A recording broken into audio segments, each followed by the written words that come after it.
दोस्तों, युद्ध के 1309 दिन हो गए हैं रूस यूक्रेन के बीच।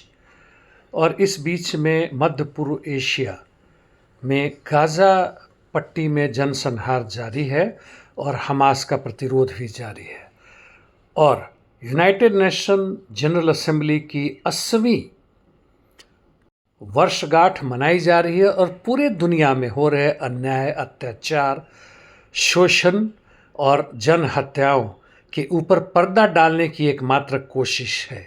और वहाँ पे सीरिया के तथाकथित नए राष्ट्रपति अल-शरा और दुनिया के अन्य तथाकथित रूप से जनप्रतिनिधि जो वास्तव में पूंजीपतियों और साम्राज्यवादियों के प्रतिनिधि हैं, यह दिखाने की कोशिश कर रहे हैं कि पूरी दुनिया में अमन चैन है, वातावरण बढ़िया हो रहा है, सब कुछ ठीक ठाक चल रहा है।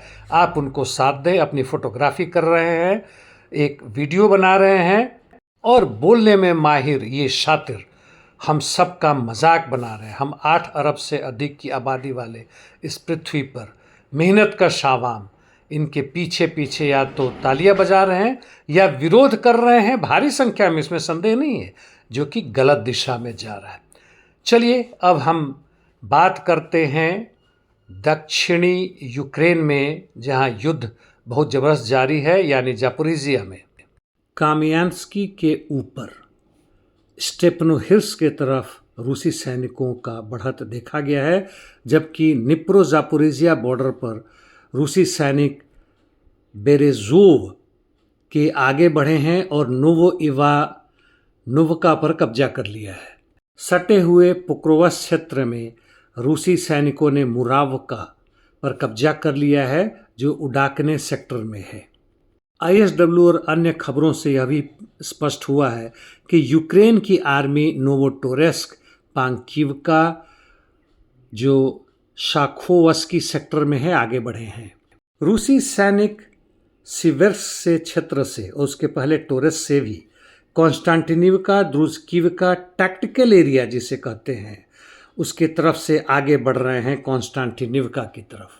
सिवेर्स्क में रूसी सैनिक नोवोसेलिवका के दक्षिण में आगे बढ़े हैं।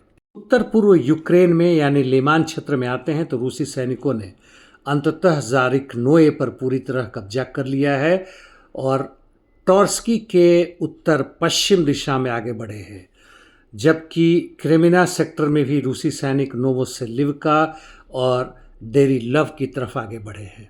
टॉर्स्की के उत्तर में यानी लिमान क्षेत्र में यूक्रेन सैनिकों का काउंटर अटैक थोड़ी सी सफलता दिलवाई है।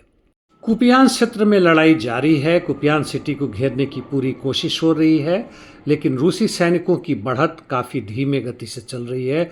वही स्थिति वोल्चांस्क में है, जहां पूर्व और पश्चिम दोनों क्षेत्रों में वोवचा रिवर के साथ साथ वो आगे बढ़ रहे हैं। कुर्स्क और सुमी क्षेत्र में जहां तक मुझे लगता है वह पोजिशनल बैटल का रूप ले चुका है और अभी हाल फिलहाल में कोई खास प्रगति दोनों की तरफ से नहीं हुई है। इंटरडिक्शन मिशंस बहुत ज़बरदस्त रूप से जारी है। यूक्रेन के BK यानी अनक्रू सरफेस बोट्स मारे गए हैं क्रीमिया के आसपास में, यानी उनकी तरफ से कोशिश जारी है कि जहां भी मौका मिले रूस के लड़ने की क्षमता को कमज़ोर करो। भारत की स्थिति से आप अवगत होंगे, इसलिए ज़्यादा विश्लेषण नहीं करूंगा, शायद अगले अंक में देखूंगा। उत्तराखंड से और उसके पहले उत्तर प्रदेश और अब लद्दाख पहुंच गया है, जो काफ़ी शांतप्रिय जगह है। वहाँ के लोग भी काफ़ी शांतप्रिय हैं और 4 से 5 लोग मारे गए हैं, यानी आंदोलन बहुत भयानक हो चुका था और उसको रोकने के लिए पुलिस को ये कार्रवाई करनी पड़ी। वैसे यह बता दूं कि स्टेट यानी राज्य की पुलिस जनता के लिए नहीं होती है। इतना ही, धन्यवाद।